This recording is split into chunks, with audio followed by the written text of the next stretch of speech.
Los primeros cánidos se originaron durante el Eoceno en América del Norte, donde estuvieron restringidos hasta finales del Mioceno, periodo en el cual se dispersaron hacia Eurasia a través del estrecho de Bering. Una vez colonizado el Viejo Mundo, se diversificaron en una gran variedad de especies de tamaño medio, con hábitos tanto carnívoros como omnívoros.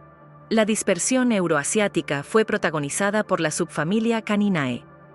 Eusion davisi, una especie del tamaño de un coyote, cruzó por Beringia hacia Eurasia, donde Caninae experimentó la mayor diversificación de su historia evolutiva, dando lugar a los cánidos modernos.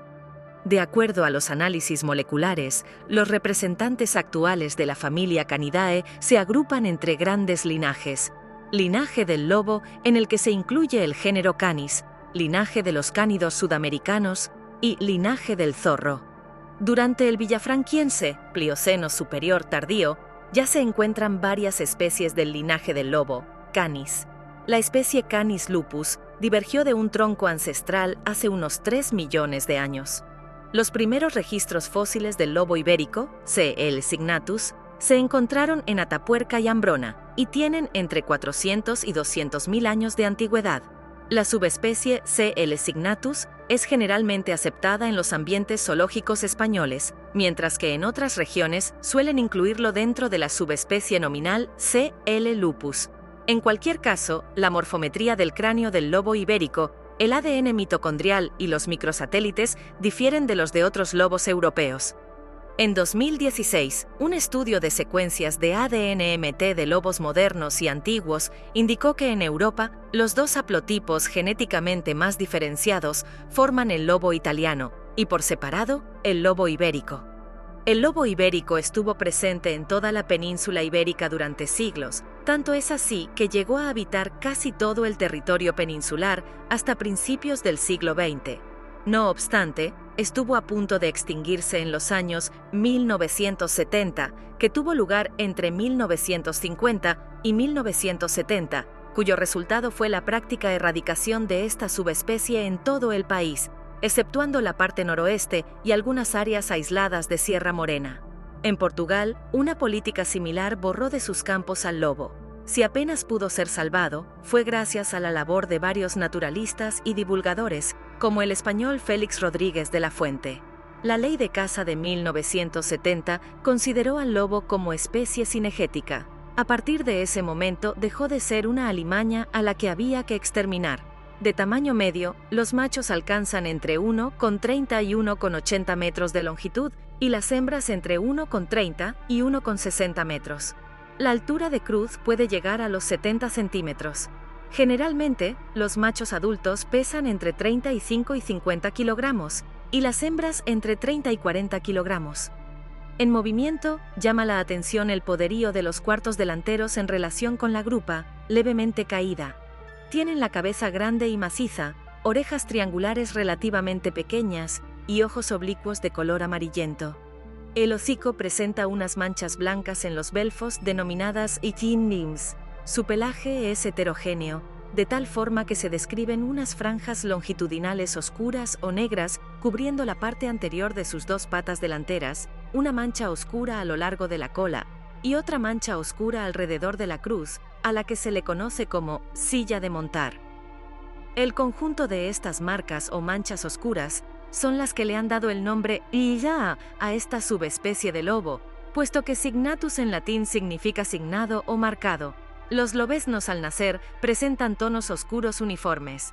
Aunque históricamente se distribuía abundantemente por toda la península ibérica, actualmente se mantiene con poblaciones relativamente estables al norte del río Duero, mientras que al sur de este la población es frágil y está fragmentada y amenazada, siendo especie protegida. Las principales poblaciones se distribuyen por las comunidades de Castilla y León, Galicia, Cantabria y Asturias. También hay poblaciones más reducidas en zonas de montaña de regiones limítrofes como País Vasco, La Rioja, provincia de Guadalajara, Castilla-La Mancha, y también en el norte de Portugal.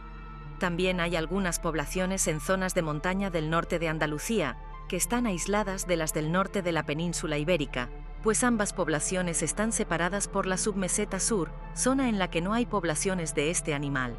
Gracias a los trabajos de protección del lobo ibérico a principios del siglo XXI, se han localizado ejemplares en zonas más al sur de la península ibérica como el Sistema Central y Sistema Ibérico.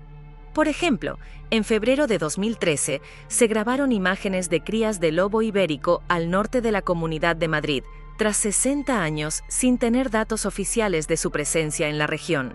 Este lobo es uno de los pocos grandes carnívoros que existen en la península ibérica y como depredador se alimenta básicamente de las presas que caza, grandes herbívoros y otros mamíferos de porte menor. El lobo es un carnívoro depredador. La mayor parte de su dieta está compuesta por presas cazadas, aunque ocasionalmente puede competir con aves carroñeras por los restos de animales que han muerto de forma natural o por accidente, así como por restos provenientes de vertederos cercanos a núcleos de población humana.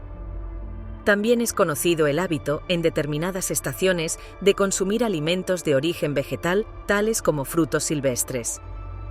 Félix Rodríguez de la Fuente realizó diferentes estudios para concretar la dieta del lobo ibérico en España, y según los resultados extraídos, está compuesta por grandes mamíferos, como jabalíes, corzos, muflones, ciervos, etc., en un 35%, ovejas en un 24%, conejos en un 14%, ratones de campo en un 9%, carroña un 7%, reptiles y aves en un 5%, insectos y vegetales un 4% y otros carnívoros, como zorros o perros, en un 2%. También hay reportes de que estos animales llegan a alimentarse de caballos, según ganaderos de la zona sur del Duero o de ganaderos de la Costa de la Muerte en Galicia.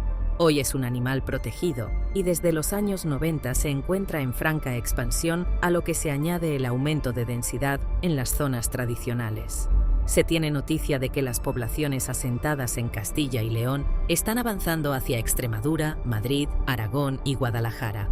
Las poblaciones de Andalucía han tenido menos suerte y parece que los últimos lobos de Sierra Morena han desaparecido en los últimos años. El lobo ibérico está catalogado como especie vulnerable en el Libro Rojo de los Vertebrados de España y como especie casi amenazada en el Atlas de los Mamíferos Terrestres de España. Sin embargo, su caza estuvo permitida en el norte de España hasta 2021, año en que se declaró especie protegida. Los datos más recientes del Ministerio para la Transición Ecológica 2012-2014 contabilizan 297 manadas de lobos, de las cuales 278 son exclusivas, presentes únicamente en el territorio de una comunidad autónoma. Castilla y León, Galicia y Asturias acumulan el 96% de todas ellas. En Galicia, la presencia del lobo está en el 72% del territorio gallego, teniendo únicamente en cuenta la presencia de indicios, de acuerdo con la Estrategia para la Conservación y Gestión del Lobo, aprobada el 28 de julio de 2022, y que incluye recomendaciones para su convivencia con las actividades del medio rural. El papel del lobo ibérico en los entornos naturales de la península ibérica va más allá de lo que comúnmente se percibe. Este depredador, además de un componente importante de la biodiversidad regional, es también un elemento necesario en el mantenimiento del equilibrio ecológico, especialmente en el paisaje mediterráneo. Su influencia se extiende a través de lo que se conoce como el efecto en cascada trófica. Esperamos que este video te haya brindado información útil. Un saludo a todos. Larga vida a los lobos.